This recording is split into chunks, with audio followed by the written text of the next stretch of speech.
आजच डाउनलोड करा आणि तुमच्या आवडत्या मालिकांचा आनंद लुटा। मी दिशाला या घरात ठेवण्यामागे एक कारण होतं,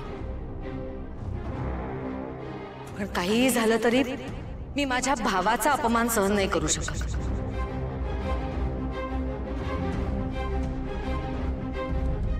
यापुढे दिशा या घरात राहणार नाही।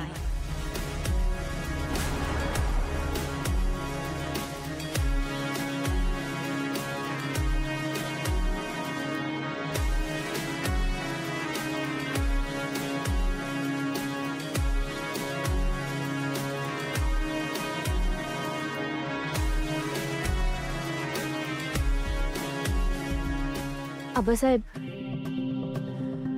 चला आतमध्ये।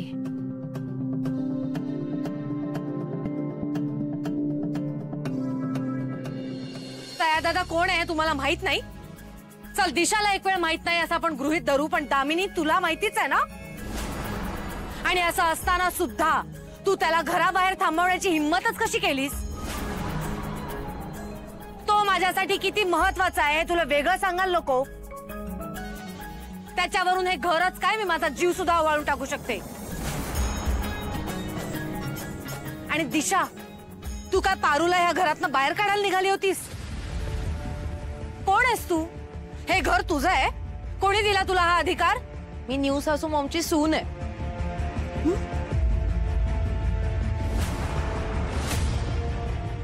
मग त्यांच्यासारखा थोडा तरी अधिकार असेल ना माझा या घरावर? एक सेकंड नाही लागणार मला तुम्हाला दोघींना या घरातनं हकलून द्यायला। आत्ताच्या आत्ता तुम्ही दोघीही या घरातनं बाहेर व्हा, कारण जोपर्यंत ही दिशा या घरात आहे तोपर्यंत सया दादा इथे पाऊल सुद्धा नाही ठेवणार। आत्या, तू दिशाशी असं का बोलतेस आणि तिला घराबाहेर का काढतेस तू? कारण तुझी बायको किती कटकारस्थानी आहे ना हे तुला अजून माहित नाहीये। आत्या प्लीज, तुझं दिशाबद्दल अजूनही हेच मत आहे, याच्यावर माझा अजिबात विश्वास बसत नाही। हा, रागाच्या भरात ती पटकन कधी कधी बोलून जाते, पण तिच्या मनात तसं काही नसतं। आणि काकांच्या आणि माझ्या ऍक्सिडेंट नंतर जी माझी अवस्था झाली होती तेव्हा माझ्याशी कोणी धड वागत नव्हतं, धड बोलत नव्हतं, तेव्हा तेव्हा दिशा एकटी माझ्या पाठीशी उभी राहिली। तिने साथ दिली माझी, आणि आज तू तिलाच असं बोलतेस?